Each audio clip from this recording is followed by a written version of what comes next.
How you doing today, everyone? Fantasy Philosophy back with a little beast or bust action, little quick rapid fire. Some guys that maybe didn't perform well and then performed well. So let's see if we're all on the same page with beast or bust. Remember, follow us on Twitter at FNTSY Philosophy and give us a subscription on our YouTube channel, Fantasy Philosophy. All right, let's get right into it. Okay, AP back, ready to go. All right, Cardinals Same time. ran the hell out of them. All right. Lots of yards, couple touchdowns. All right, boys, what do you think? 3, 2, 1. Beast until David Johnson gets back. Exactly. Yeah. All right, so when he comes back, we'll give you an update. But as of right now, Beast, we're rolling with him going Limited forward. Beast. Roll with him. We're playing with him. We're playing him. Playing him every Yeah. week. He's All a right. starter. He's in my lineup. Yeah. All right. Easy for the first one. Let's go into the second one. Adam Thielen, okay? Tons and tons of receptions every single week. All right, and most of the time he's getting you good yards. He's getting you good yardage. Okay. Over 50 yards almost every single week. Mm-hmm. And he's playing on a pretty high-powered Vikings offense, at least as far as passing goes. Yeah. Case Keenum keeping him in there, keeping him alive. I like Case Keenum. Beast or bust on Adam Thielen? And why don't you start this one off? You want me to start? Go Are you ahead. sure? I'll give you this. All right. This is one that me and Peter strongly disagree with. Thielen is a beast. I'll tell you why. He's ranked third in passing yards. No, we're talking about receiving standard, yards. right? Receiving yards. We're talking about standard scoring here. Standard We're talking score. about standard scoring. But in reality, he has the third most receiving yards. In reality, he has the third most receptions in the league. In reality, he has the, 7th most targets in the league. He is a beast. Game in and game out, he is a beast. Keenum looks to him all the time. And Stephon Diggs, when he comes back, the attention's just going to go to Stephon Diggs. And then Thielen's going to have every dink and dunk. I'll take it all day. He is a beast. Reception and target monster. Pete, what do you got to say to that? I'm going to go with a big bust on Adam Thielen. Now, he started off with a nice 157-yard game, and everybody's like, oh, man, we should have got this guy. I should have drafted this guy so late. It could have been a big bargain. And then, he gets a 44-yard game, and he fumbles. This guy's got fumbling problems. He can't really hold on to the ball. It's like he ate some popcorn before every game. Who knows? But he's so inconsistent. We're talking about standard. PPR, he's better. I wouldn't say he's a bust. I would say he's all right. But standard, I don't like him. You don't get points for receptions. You don't get points for targets. So I don't know why you're talking about that. I know the volume's great. It's good to look at him. But the volume. Targets don't mean anything if you don't trust corral the target. And the guy doesn't score. You need somebody who scores. Look at Julio Jones. He'll score. He's not doing anything because he's not getting in the end zone. I don't like it. I don't like Thielen. The quarterback situation is horrible, whether it's Bradford, Case Keenum, or Bridgewater. I don't see anybody helping him. I don't like him. I don't want him on my team. I'd sell him if I had him. I don't like him. All right, interesting. So we have a little bit of a mix there between Ant and Pete, okay, beast and bust. Let's go to another interesting guy, all right? He had a pretty tough week this week against the New York Giants. 9 carries for 17 yards, 1.7 points in standard scoring. C.J. Anderson had that one good game against Dallas in week 2 and then kind of a pretty good game in Oakland. But other than that, not really doing too much. Is this guy a beast or is this guy a bust? Okay, he's a beast. Now I'll tell you why. All right, tell me why. First game, he has 20 carries for 80 yards, okay? They trust him. They rely on him. Next game, 25 carries, 118 yards. The next game against Buffalo, okay, he only had 8 carries for 36 yards. You want to know why? Why? And then also against the Giants, 9 carries for 17 yards. You want to know why? Yeah. Same reason. The game flow, okay? Denver was just behind or not really doing well. When Denver gets going, C.J. Anderson gets going, okay? And I see this team getting going more often than not because they are just a good team. Denver's a good team. They just struggled against the Giants. I feel like they approached them almost like, oh, we're going to kind of brush over this team. We're going to beat this team. They didn't really go out, with straight fire under their ass. They kind of just, kind of half-assed it almost. Right. But, I'm telling you, he is a beast. He's going to get the carries. It was just the game flow. The game flow wasn't coordinating with, running the ball. All right, and now before we head on to Peter's pick here, I just like to point out that it seems like you're pretty right about the game flow, but it seems like C.J. Anderson has been pretty matchup-based this season, and if I'm picking a beast, I want this guy to play every single week. So Let's see what Peter has to say about this. Yeah, I'm gonna have to disagree. I think he's a bust. The Giants giving up a lot of rushing yards. Lower in the pack. I think below 20 in rushing yards allowed. And still, the guy puts up 17 yards on 9 carries. Game flow or not, if you get 9 carries against the Giants who are struggling, you got to get more than 17 yards. And you look at somebody like Jay Ajayi, and you look at the game flow, he still gets the volume because they trust him. They obviously don't trust C.J. Anderson. They've said before in the past that they're going to ride the hot hand. Jamal Charles has looked good. Devontae Booker has been in the passing game. I just don't like C.J. Anderson, and I don't like Simeon, so I don't see them being up, especially with the loss of Emmanuel Sanders and a banged-up Demaryius Thomas. I don't see them being up. I don't like the Broncos at all this season. C.J. Anderson, bust. All right, another mix between our two analysts up here, Pete and Ant. Sorry. So let's move on to another guy. Okay, had a little bit of a shake up in the backfield.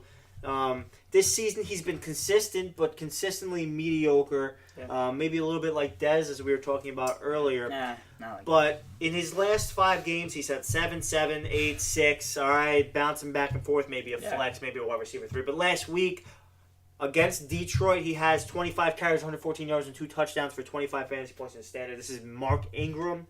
Does he continue this, or is it a little bit shaky, and is he a bust? Pete, what do you think? He's a beast.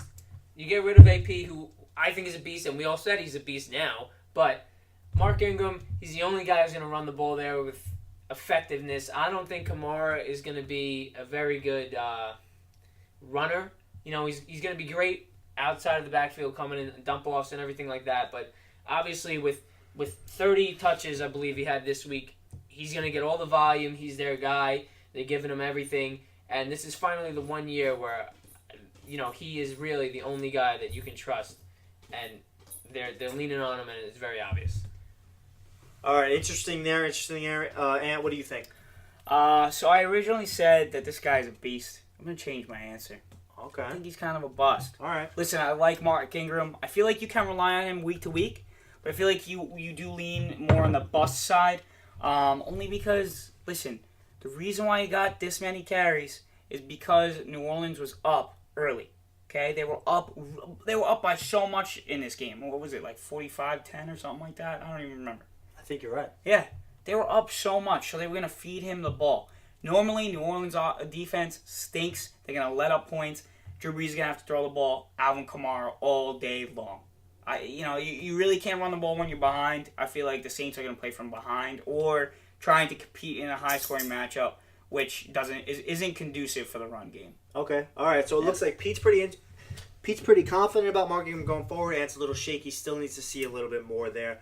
So just to clarify, Beast, obviously, you're very confident about this guy. You're going to play him every week, no matter what. Bust. Yeah, bust. You either have to see more or you don't want him anywhere near your lineup. Okay.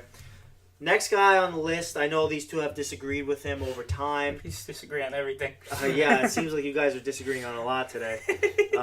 Will Fuller. Again, he has 8 receptions, 5 of which are touchdowns.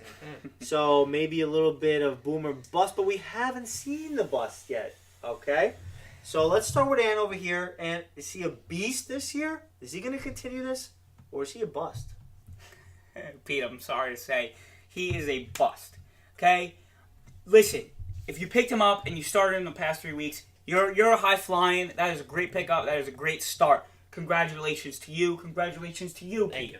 However, you cannot rely on 2 catches for 2 touchdowns against Kansas City. You can't rely on that. That's impossible. Every catch cannot be a touchdown. If this guy was having like 5 catches, 1 for a touchdown, 5 catches, 2 for a touchdown, then great. But he's not even putting up yards. His most yards this season was 62. I mean, that's pretty good for for 5 touchdowns in 3 games. But I'm gonna just say it right now.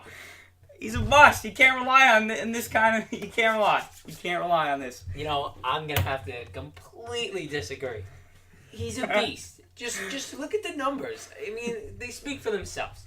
The guy's going out. He's got 5 TDs, 150 yards plus in 3 games. He missed 3 games, and he's the number 20 ranked in standard as wide receivers.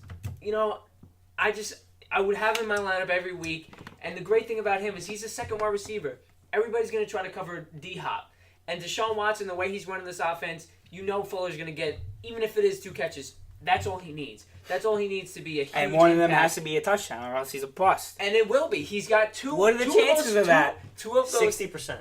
60%. Okay, in this small 3-game sample size, 2 of the you're 5. going to tell me across the board you're going to rely on that. Absolutely not, because he'll Right. finish the season with like 25 touchdowns. It's not happening. Exactly. 2 of the 5 so touchdowns he cannot go weren't on this. bombs. You can't call Are somebody bombs? boomer. No, they weren't. 2 of the 5 were not bombs. You can't call somebody boom or bust if he's getting red zone touchdowns. I mean, the red zone touchdowns are there, and the bomb touchdowns are there. He's getting everything you want from a receiver.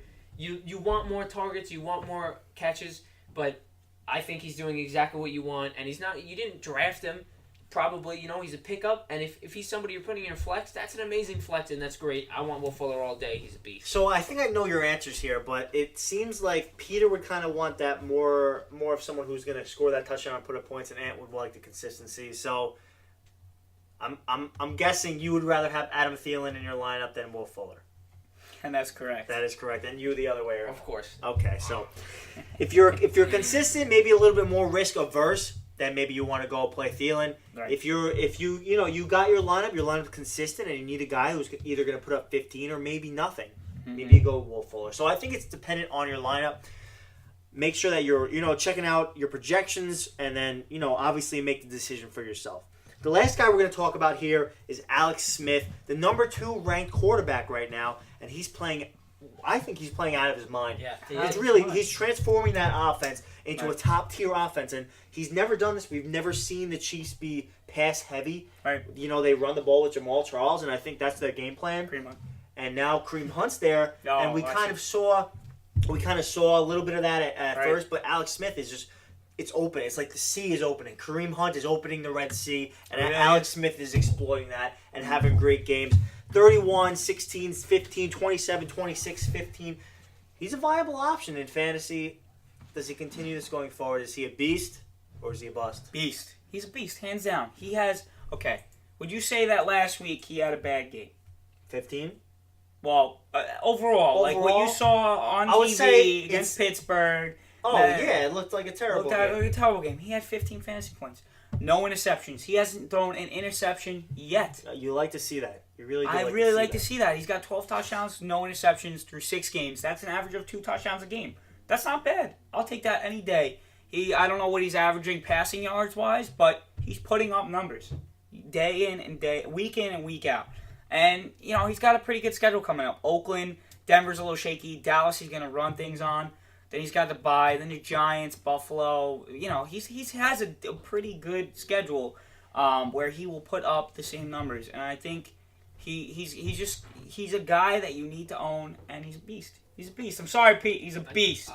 You do need to own him, but he's a bust. You said before, he's playing out of his mind.